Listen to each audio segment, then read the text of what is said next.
video is Benedict's story. Benedict and I sort of connected on Instagram. His Instagram is at Mr. Big Friday, so go and check him out. He's incredible. He's a weightlifter, and it's such an amazing thing to be able to do that when you've got palsy, brachial plexus injury. So he's got it in his left arm. I won't tell you too much. Enjoy his story, and hopefully you'll find it as inspirational as I did. Hi there, my name is Benedict, and I have palsy or brachial plexus paralysis, and I'm also a weightlifter and a green tea connoisseur. First of all, just to apologise for this flowery bedsheet. It is mine, obviously, and the quality of the camera is just on my laptop. I was asked to write this short video, just giving information about myself, really, by Matt, or Beating BPI, just to outline basically what's happened to me over my long and arduous life. So first of all, I'll say, like I said, I'm 21. I'm a weightlifter, Olympic weightlifter, and I was born with palsy in my left shoulder. It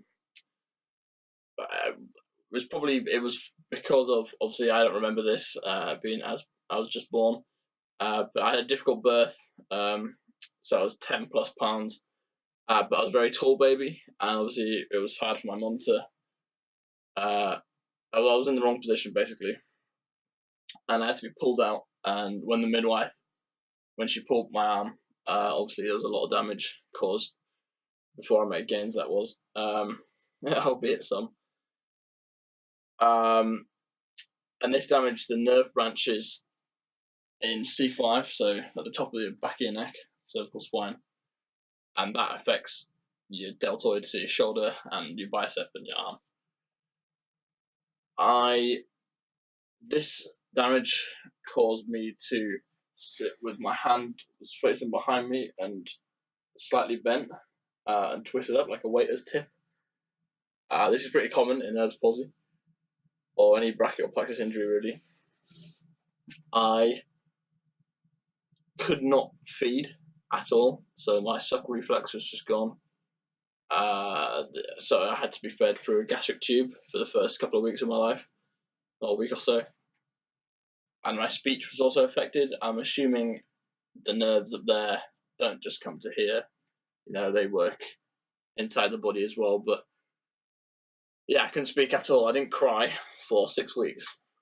So whenever you see, like in the movies, kids being born and they're crying their eyes out, that wasn't me. I was silent, and obviously that's why my mum loves me so much. Also, my sense of humour is awesome. And I had speech therapy for the first couple of months, from the age of 2.5 months, to about 8 years old. And then because the damage in my arm was such, I could not immediately feel heat. And I remember a story my mum said. She told me about me putting my hand on a burning hot radiator, and just sitting there, my hand on it, I just couldn't feel it. But I was very, very lucky, because Erb's palsy is not relatively well known. It's not unbelievably common. But it just so happened that at the hospital where I was born, a nurse had just gone to a course on it. So I was actually, obviously my mum knew something was wrong because of my arm, I couldn't feed and I wasn't crying, and everyone knew something was wrong. But she recognised the symptoms after a couple of days. At the time, there was only really 2 specialists in the UK. There was one down in London and one in Leeds, in Yorkshire. So basically the top and the bottom of the country, if you're not in England, for my American friends. Fortunately for me, obviously my mum is the best mum in the world, and she drove me to both. And they came to the conclusion that I know a lot of people go through surgery, but they thought it'd be better if I would do physio. So I started having pretty intensive physio from 2 weeks old, daily physio. And my mum was told that, obviously I had to ring her to get this, and I had to ask her about this to get her information, but she said that the doctors told her that I didn't know I had a left arm, so I do everything with my right hand. So I'd reach over. If there's something on the left side, I'd just reach over with my right hand instead of just using my left. And that obviously made certain daily tasks hard. So like getting dressed, couldn't get my arm through a sleeve. Couldn't get my arm overhead. Never mind through a sleeve. So my mum bought loads of, well, I can only describe as like overcoats that just wrap around you rather than getting your arms in.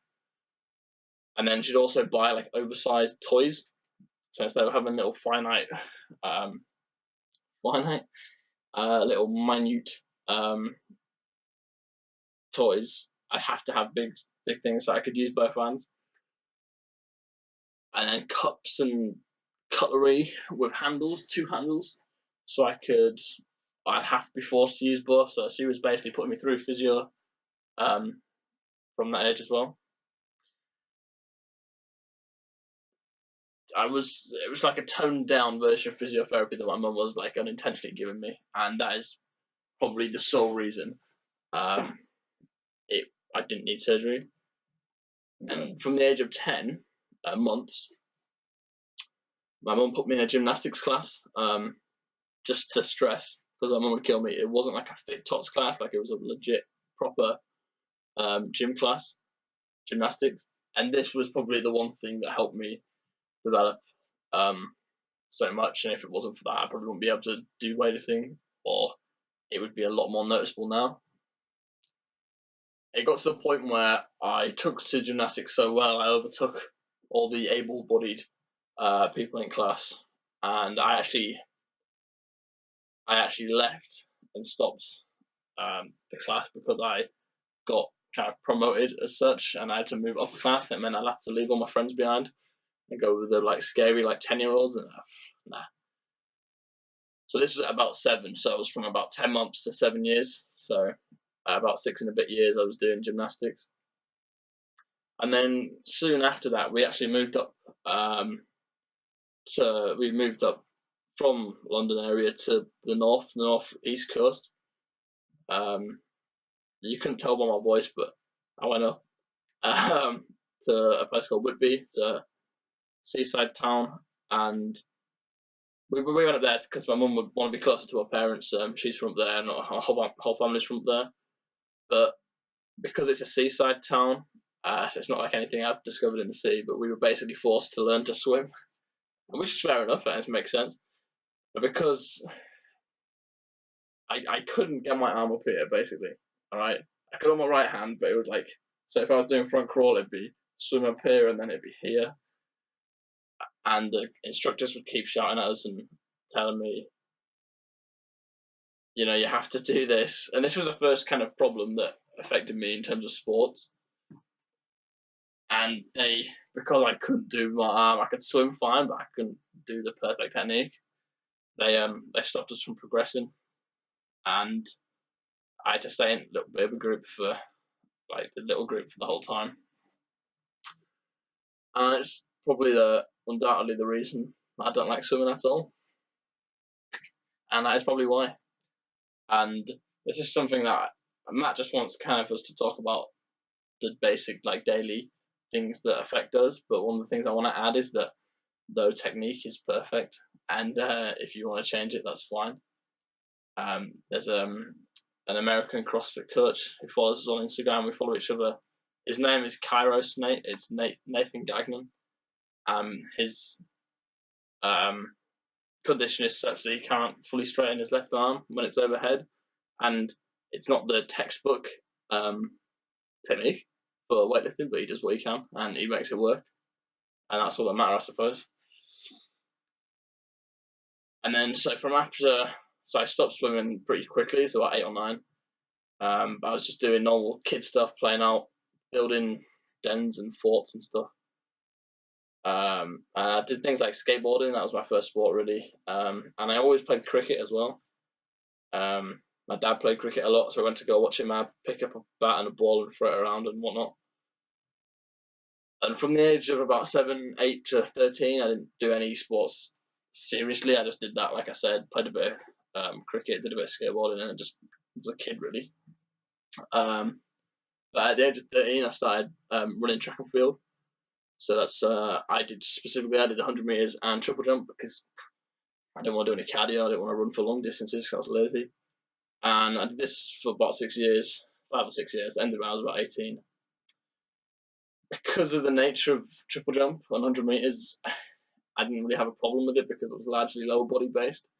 Because I'd always had explosive legs, and it was just explosive and quick. It was and strong enough in my legs, so it was fine. So I actually progressed really well. I got to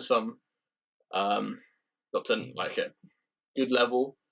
I represented my county a couple of times. Went to national levels. Competed in a couple of British competitions. I was about 15 or 16, and then in the last couple of years I kind of stagnated a little bit, but I was just loving it so much. I had a really good training group, and we just had a great laugh. Because this sport was like easily accessible to me, that's why I enjoyed it, and I'll always love track and field, and it will always be the first thing I ever properly loved, even before weightlifting. But then at 18, I left school, went to university to study strength and conditioning. So basically, glorified personal trainers for elite athletes, kind of thing. And we had to learn Olympic weightlifting for one of the modules. That's why I got into it. I joined the club. Basically, I thought I might be all right at that. Because at this time, I'd done so long, I'd coped so well without using my upper body, I didn't really think about it. I didn't think, this is going to affect me. And to be fair, it didn't for a little bit. At this point, I'd developed enough flexibility to get my arm above my head, lock out my elbow, kind of. I think my right arm's better, but it's just about there. Because when I was doing track and field, our coach we had an unbelievable coach, and she'd get us stretching all the time and doing all kind of body weight gym stuff, and she basically made us right. I started weightlifting when I was 18. So it's been 3 years now, and it's just kind of the reason why I'm so invested in having palsy, because it's like a daily thing now. Whereas when I was a kid, it wasn't as big a problem, but now it is such a big problem. I love this. The love of the sport is the snatch and the clean jerk. So you see it on the TV when the Olympics is on. And I just loved it. It was so like powerful and mobile and athletic. The movements, I couldn't get enough of it, and I wanted to keep going. But because of the palsy, a couple of things have really made it proper hard, and I do think I've been I think I've been disadvantaged a little bit. Not a crazy amount, but if I didn't have the problem, I would be a little bit stronger. I wouldn't be like a world level. But yeah. So firstly, from lifting weights from the floor, you're encouraged to turn the side on. You're encouraged to keep your back tight, and you don't want to round. And I find that really hard. I'm guessing the damage around here, and especially to the back of the shoulder, is stopping me from extending, as well as postural issues and whatnot. So that's the first problem I encountered, and I could never get my head around that. I still can't really. Another is the elbow thing I said. So in weightlifting, for it to be classified as a successful lift, you've got to have straight elbows, and you can't be bouncing around. And yeah, when my arm gets tired, that's the first thing to go. My left elbow will always go first. Sometimes I miss because it was just technical reasons, but sometimes I feel so good to get it up, and then my left arm just wobbles, and it's like, ugh. Yeah. But then finally, the one that's started recently is my left shoulder. My right arm is fine. My left shoulder, occasionally, when it gets overhead, it kind of rotates in and just pops out. And this obviously, I cannot hold any weight above my head when that happens with that arm. And this is actually, I've had a couple of bad accidents that haven't resulted in tremendous injury, but have the potential to, involving dropping weight on my head. I dropped 131 kilos on my head last Saturday, and I couldn't get out of bed the next day. Really, it was just headache and everything. But I was fine. But that's why where at the moment I'm raising money to by some form of headwear. I've got a hard hat, but it's not feasible. It was just a cheap hat I bought just for now. I'm looking for something more like a martial arts face mask that kind of goes around here and up here and straps on really tight. Yeah, that's the only they're the problems I've had. So, all I wanted to say was that, yeah, like I said earlier, there's no perfect technique, and if you have to adapt something to fit how you lift or whatever, or how you live or how you do certain things, that's fine. You know, it's 2018, get over it. Yeah, pretty much. There's going to be, I'm led to believe this video is going on his blog, Matt Parsons. It's going on his blog. Thanks for letting me do this, by the way, Matt. I appreciate it a lot. I'll write up my story briefly and put it on there, as you can read that as well if you can't understand us. And there'll be a couple of links to my Instagram page, to my fundraising page. So if anyone please help, that'd be great. And any questions, just let someone know, and we'll get back to you. Thanks very much, guys.